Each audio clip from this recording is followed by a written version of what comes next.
If you follow us on social media and regularly read the archiect-us blog, you're probably familiar with our recommendations, tips, and do's and don'ts that can help you prepare for your interviews.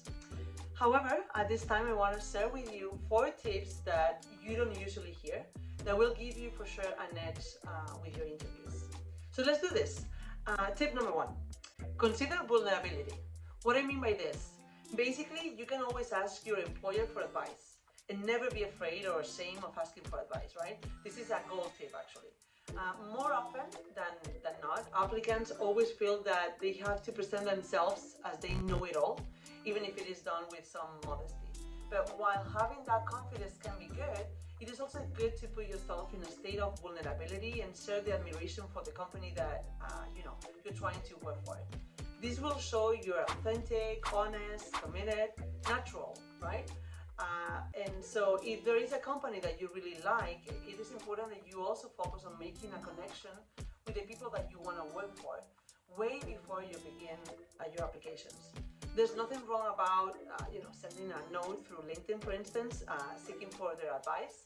That can give you an edge at the interview. You really make sure you prepare yourself for those qualities that they've been looking for. Tip number 2, listen, listen, and listen. Many times applicants get caught up in trying to present their work and what they feel that the employer is looking for. And that can be important, of course, but listening to what they have to say can be way more important. So take the time to listen to them.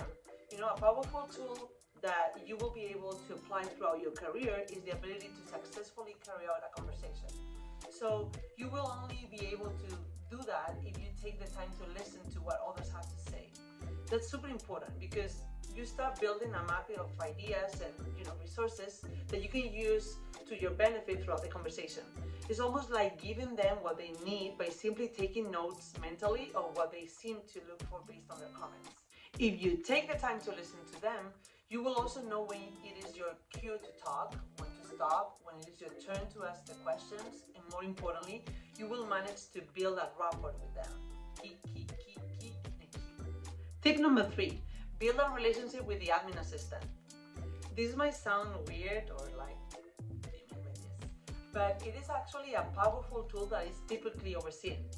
Once you begin your job hunt and begin sending out applications, a great resource could be to build relationships with other members of their design team or HR team at any levels.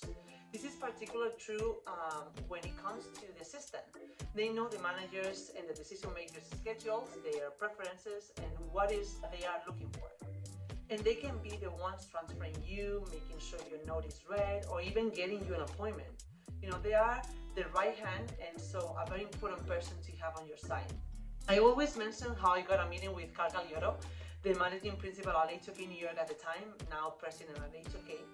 After a few days I started working there. I remember that I just wanted to show him my portfolio, explain him what I had done in the past and what I'm looking forward to do next, right? What I was expecting from HOK, how I thought I could contribute. So I just thought, okay, I have to go to the very top, at the top of the pyramid. I really need to speak to the person that is really, managing the firm.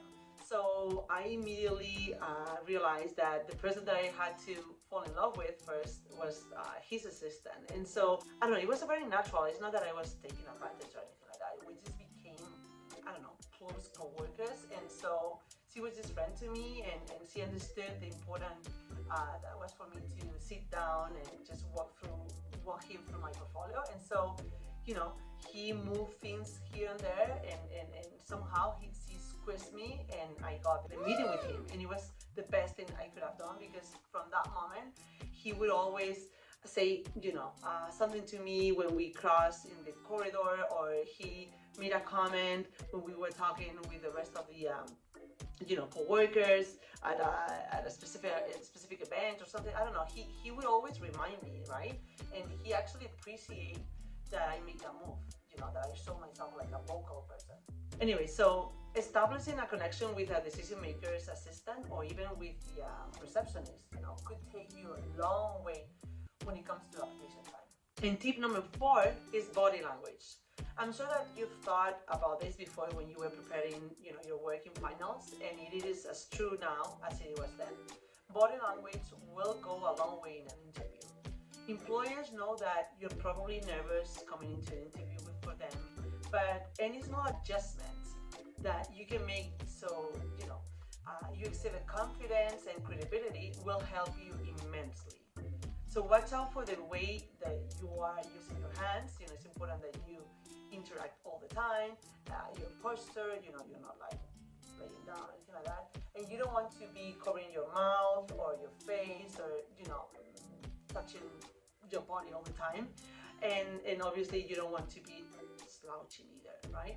So make sure that you sit straight and that addresses the questions they throw your way with confidence.